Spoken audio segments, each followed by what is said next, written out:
Now I'll get into what I did in the article. I'll give a little bit of the article away because I did in fact get that elite tight end in Hawkinson, not the next round, but the following pick. Again, we're holding off on quarterback, but there are a couple of players that I really like for the upside. So what you're going to be doing here, and the next player is kind of upside and floor, is I might go Jameson Williams there because I feel like he could be like a league winner type. I'm pretty high on. I still think he's ascending. What? What? Why are you shaking your head? You're welcome.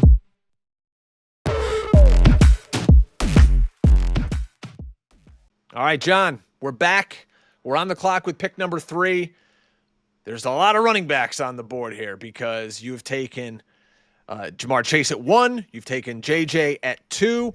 What if I've got the third pick? Am I getting the guru seal of approval to take a running back? Sure.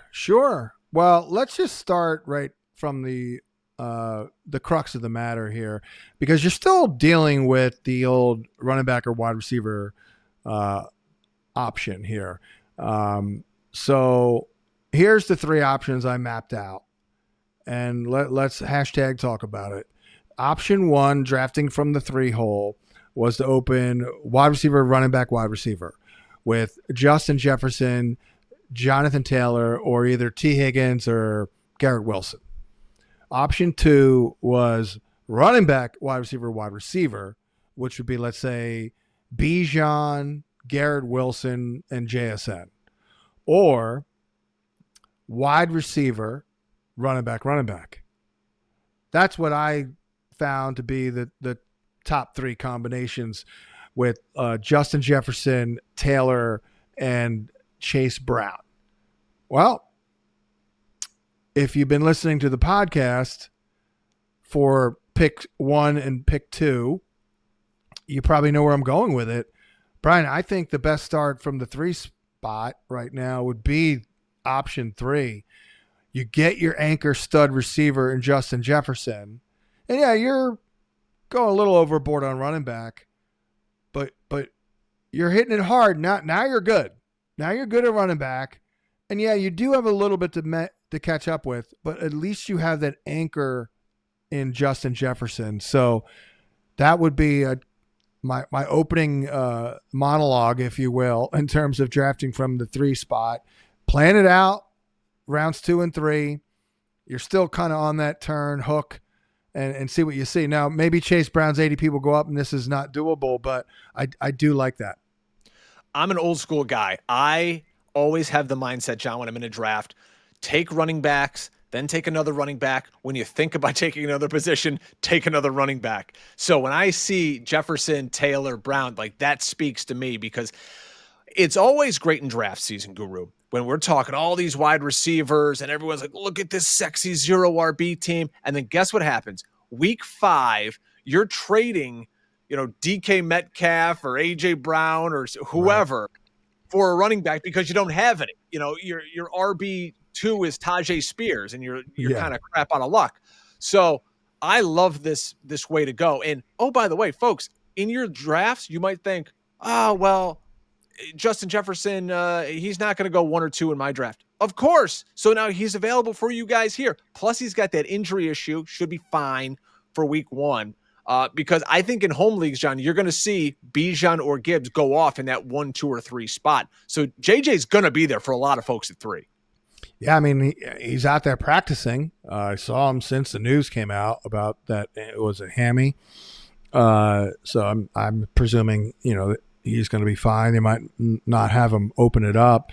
But yeah, so now I'll get into what I did in the article. I'll give a little bit of the article away because I did, in fact, get that elite tight end in Hawkinson, not the next round, but the following pick. Round 5. Yeah, and again, we're holding off on quarterback. But, there are a couple of players that I really like for the upside. So what you're going to be doing here, and the next player is kind of upside and floor, is well. Let me just start. Let me just go back. I took Skinny Batman next. Could take Jameson Williams. That's round 4. We're talking. Yeah, round I 4. might go. I might go Jameson Williams there because I feel like he could be like a league winner type. I'm pretty high on. I still think he's ascending. I can't call him a breakout. The guy had 7 touchdowns and 1,000 yards last year. But we can go him or Skinny B. Then we're going to get Hawkinson. But then I hit receiver pretty hard. Not that hard, but here's a player that you and I are sharing a brain on, who's like a 7th round pick. I think it's maybe it's 6th round pick, but he could perform like a 3rd rounder. It's Calvin Ridley. So that's a guy I'm going to take to try and catch up because I did overpay a little bit for running back here with JT and Brown. Then I'm going to a little bit later take my guy Ricky Pearsall. I mean, Ricky Pearsall could be the number 1 receiver for the San Francisco 49ers. Could be. He's the only guy left at this point. Right now, yeah, he is. So, again, we're holding off on the quarterback. So, you notice what I did there is, I did pay up a little bit for running back. But I'm always thinking of, like, what's the dream scenario? Well, the dream scenario is you have a stud alpha in JJ to anchor your receiving core. You got a nasty 1-2 puncher running back in JT and Chase Brown. You've got an elite tight end, top 5 at worst, in Hawkinson. And because you got a good producer in Skinny Batman, Devontae Smith. And because you were savvy enough to draft Calvin Ridley and Ricky Pearsall, you got, 2nd, 3rd, 4th round production for guys in the 6th and 8th round. Now you're cooking with gas. All you have to do is you nail your quarterback pick because you're holding off. And even if you go with 2, you nail one of them, whether it's Purdy and McCarthy or Purdy and Love or whatever. Now that's a dream scenario. That's what we're trying to do here. I think I like this team the best out of all of the 3 we've drafted so far. When you look at the roster itself, and there's a couple players that we didn't name here, but you say your quarterback on this team, Justin Fields, got him in the 10th round. Running backs, JT, Chase Brown. Who are your 3 receivers? Justin Jefferson, and then Devonta Smith, Calvin Ridley. Some other guys we throw in there. You didn't mention DeAndre Swift in round 7, who I'm very high on. Some people may throw tomatoes at you when they hear you draft DeAndre Swift. Not me. I'm into him.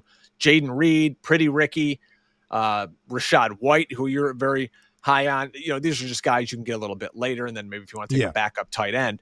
But I think I like this team the most. Yeah, and I don't really love Swift, but I mean I'm not an idiot either. I remember saying that about AJ Brown one year, where I'm like, I'm not into it, but I'm not a moron. I'm not going to rank him too really low because he's good and he's going to get it done, and he did. Swift should have gotten back into my good graces because he actually has been kind of bringing it. But I don't know. I was annoyed with that end of the career in Detroit, and then to see him the next year in Philly, like it was so predictable. Oh, look, he's back in Philly. So maybe I hold some grudges. But the game is kind of devolved here a little bit. But it's all about the plan, and so through 6 rounds. I only have 2 running backs. That's a little light.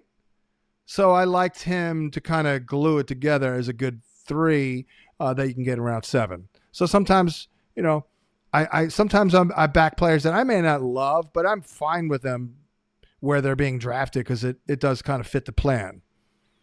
You got to think too, when you're doing fantasy football, guys, not all these players are going to be on your team at the end of the year. Go through your phone and check out all the draft boards because everyone takes a picture of the draft board when they leave and they're like, oh, I'm going to go home, and you're going to, roster bait, as we like to say. Go back and look at some of those teams over the past few years and think how many of these guys are actually on my team at the end of the season. You trade a guy, 2 guys get hurt, season's over. You're dropping guys left and right. Out of these 13 guys that John drafted, if 6 of these guys are on your roster at the end of the year, you're probably doing pretty well. And by the way, the names that we bring up, we're not just making up these names. These are on the target list. and these are potential needle movers. As Scott Barrett has articulated so well, league winners, and it Upside really wins comes. championships. Yeah, it really comes down to like 7 to 12, 13 players every year. I mean, I've pretty much been saying that for 30 years. Yeah. Being aggressive on these ascending guys. That's why I'm always trying to catch a guy in his career year. Mm-hmm.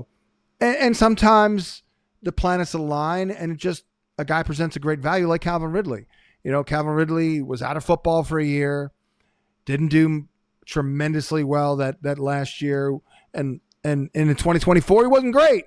But guess what? I watched him closely. The guy is really good. He gets open all the time, can still run. Just had suck-ass quarterback play. We told everybody who listens to this podcast, did we not say that Will Levis was absolute garbage a couple years ago? I'm telling folks right now, Tyler Shuck's the next Will Levis. This guy's terrible. He can't play. If you rush him and get any pressure on him, he crumbles like a cookie. He's getting pressure down. He's like running out of bounds in drills where there's no pass rush. Just wait, folks. Just wait.